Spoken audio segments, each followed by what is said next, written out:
So now we are designing this sequence detector using a Mealy FSM. So we are detecting consecutive ones. So the output will be equal to 1 on the same clock cycle when consecutive ones are detected. So here two consecutive ones are detected and output is equal to 1 in this clock cycle only. Again here two consecutive ones are detected, so output equal to 1. Again two consecutive ones are detected, so output equal to 1 in this clock cycle only. In Mealy FSM, the output depends both on the present state as well as the present input. Okay, in Moore FSM, the output depends only on the present state, but in Mealy FSM, the output depends on the present state as well as the present input. So this is the state transition table and this is the state transition diagram. So if state is A, and input is 0, then the system will remain in state A. If state is A and input equal to 1, then system will go to state B.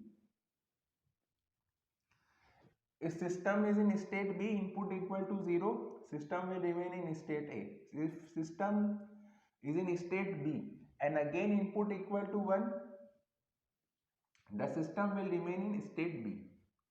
So if system is in state A and output will be equal to 0 if input equal to 0.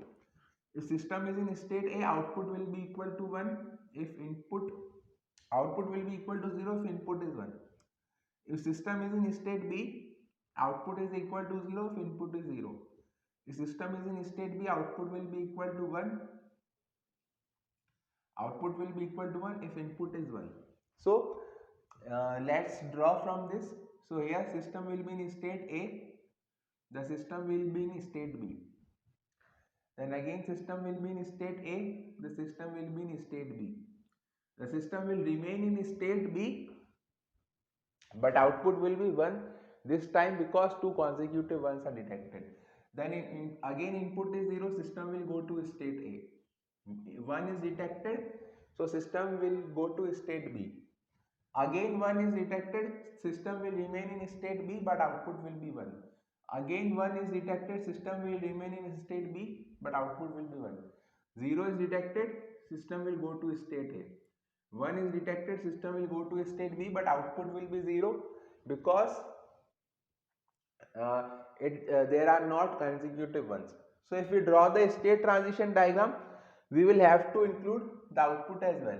So system is in state A, input is 0, output will be 0 and it will remain in state A. If system is in state A and input is 1, it will go to B but output will remain 0.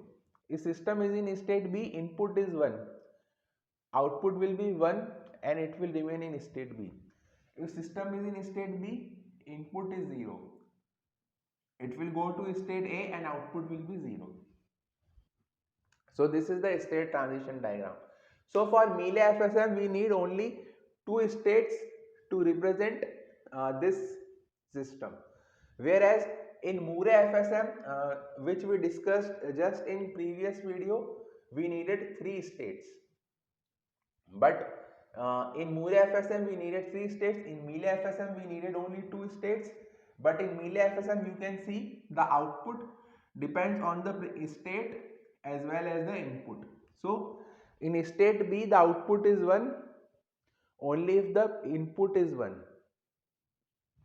But in state B, output is 0 if input is 0. So the output depends both on the present state as well as the present input. So this is a Mealy FSM.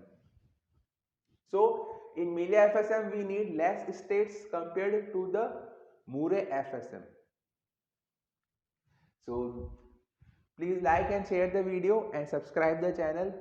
Thank you and best of luck.